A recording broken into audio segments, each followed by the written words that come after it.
Ngiyabingelela kubabukeli emakhaya. Kulo mbukiso sizokhuluma ngomlando wakwaNgema, oMadlokovu, abantu baseNgweni, abantu bakithi. Madlokovu, Ntusi Yenkomo, Mngadi, Nene, Sithenjwa, Muji, wena waseNgweni. Sabela uyabizwa enkonjeni, ubizwa abamhlophe ukuzokhuluma ngomhlabathi wakini kaMalandela. Nina basemfule, sithuli saseNgweni, esingasho lutho kumuntu.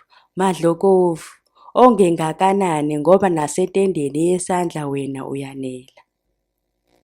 Umlando uthi uMalandela wahamba nabantu bakhe baze bayowela umfula owaziwa ngokuthi kuseMfule, enyakatho yedolobha laseMelmoth. Ngenkathi uMalandela nabantu bakhe befika ngasemfuleni iMfule, bawufica ungenisa. Ingxenye yabantu bakwaMalandela naye uqobo yasheshe yawela umfula ungakagcwali, kwathi abanye bangawela balibala ukuzitika ngezitshalo zabantu bakwaXulu, ezazibizwa ngokuthi izingadi noma amangadi. Kwathi laba ababesale ngale komfula basala noNgema, bagcina sebebizwa ngokuthi ngomngadi. Umfula wagcina ungenisile wagcwala. Bagcina besale nganeno laba abalibala ukudla izingadi. Kwathi laba ababekanye noMalandela baqhubeka nohambo, bagcina bezinze ngasemfuleni impembeni. Umholi wabo uNgema wagcina esethole igama elisha kwathiwa uMngadi, namanje isizukulwane sakhe sibizwa ngokuthi singesakwaNgema. Abanye babo bakhetha ukusebenzisa uMngadi njengesibongo, basala eMfule endaweni yakwaXulu, bakha amadlangala. Sakhula isizwe sakwaNgema, sagcina sisabalala izwe lonke.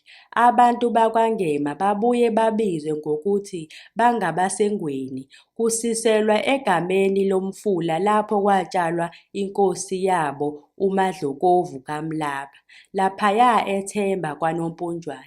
uNgema noma uMngadi wazala inkosana yakhe uYabana, owagcina ethuthile wayokwakha ezansi komfula iMfule, ngaseMakhasaneni, ngaphesheya kwesigodi sakwaBhadaza. Kuze kube namuhla, leya ndawo afikela kuyona yaziwa ngokuthi kukwaYabana. Abantu bakwaNgema bagcina sebehlakazekile, abanye banyukela eNdundulu, abanye babuyela emanxiweni kaMalandela. Umuntu esimubona egqama emlandweni wabantu baseMangadini nguSigcwelegcwele kaMahlekehleke, iqhawe elahlabana kakhulu eSandlwana, ezidlela amahlanga kuMangisi ngo-1879 kuMasingana. USigcwelegcwele wayeyinduna yebutho leNgobabukhosi, okuyibutho elabandakanya uMehlokazulu kaSihayo Ngobese, naye owahlabana kakhulu eSandlwana. Uma sibheka ukulamana kwabo, sithola uMafu wazala uNtusi Yenkomo, uNtusi wazala uNgema noma uMngadi, owazala uYabana, owazala uMlaba. uMlaba wazala uMadlokovu noSithenjwa.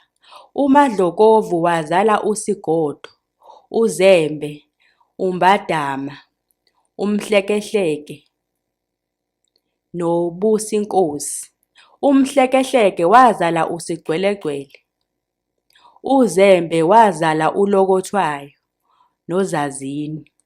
uMbadama wazala uMbabala, owazala uZwelikhethabantu, owazala uMbongeni Ngema weSarafina, osewasishiya emhlabeni.